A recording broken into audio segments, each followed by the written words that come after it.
শহীদ বুদ্ধিজীবী দিবসে জাতীয় প্রেস ক্লাবে এই আলোচনা সভার আয়োজন করে জামায়াতে ইসলামী ঢাকা মহানগর দক্ষিণ শাখা। এতে দক্ষিণের নেতাকর্মীরা ছাড়াও অংশ নেয় বিভিন্ন ইউনিটের সদস্যরা।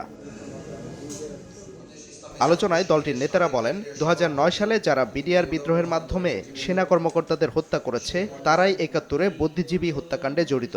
যারা বিডিআর হত্যাকাণ্ডের নামে আমাদের চৌকস মেধাবী সেনাবাহিনীকে হত্যা করেছে তারাই শহীদ বুদ্ধিজীবী হত্যাকাণ্ডের সাথে জড়িত।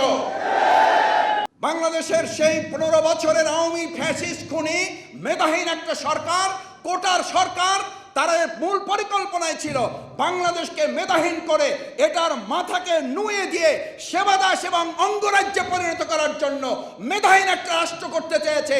বুদ্ধিজীবী দিবসের বুদ্ধিজীবীদের হত্যাকাণ্ডের সাথে অত্যন্ত অন্যায়ভাবে বাংলাদেশ জামায়াত ইসলামীকে জড়িত করে ট্রাইব্যুনালে বিচার করে ৪৭ বছর পরে জামায়াত ইসলামের সেক্রেটারি জেনারেল সহ নেতৃবৃন্দকে হত্যা করা হয়েছে। আমরা তার তীব্র নিন্দা জানাই, আমরা তার প্রতিবাদ জানাই। এই মিথ্যা কাহিনী যারা রচনা করেছে তাদেরকে খুঁজে বের করতে হবে। সুষ্ঠু তদন্ত করে বুদ্ধিজীবী হত্যায় জড়িতদের শনাক্তের দাবি জানায় জামাত। নেতাদের অভিযোগ, বাংলাদেশকে মাথা উঁচু করে দাঁড়াতে দিতে চায় না ভারত।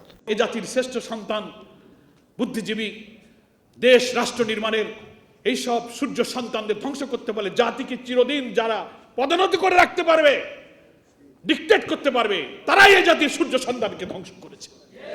তারা মনে করেছিল এটা এই কাজটা করা দরকার স্বাধীনতার একেবারে নিকটবর্তী সময়, যাতে রাজনীতির অঙ্কে বাঙালিরা গোলায় ফেলে। আজকে যেমন গোলায় ফেলছি আমরা, কারা করব? তাদের উদ্দেশ্যটা পূরণ হয়েছে না বলেন? আমরাই তো বিভ্রান্তির মধ্যে আছি। তো ওরা কিন্তু বুদ্ধিজীবী হত্যার প্রপার টাইমটা প্রপারলি সিলেক্ট করেছে, যে কোন টাইমে এই কামটা করলে পরে বাঙালি ঘোলা পানিতে আর মাছ ধরতে পারবে না।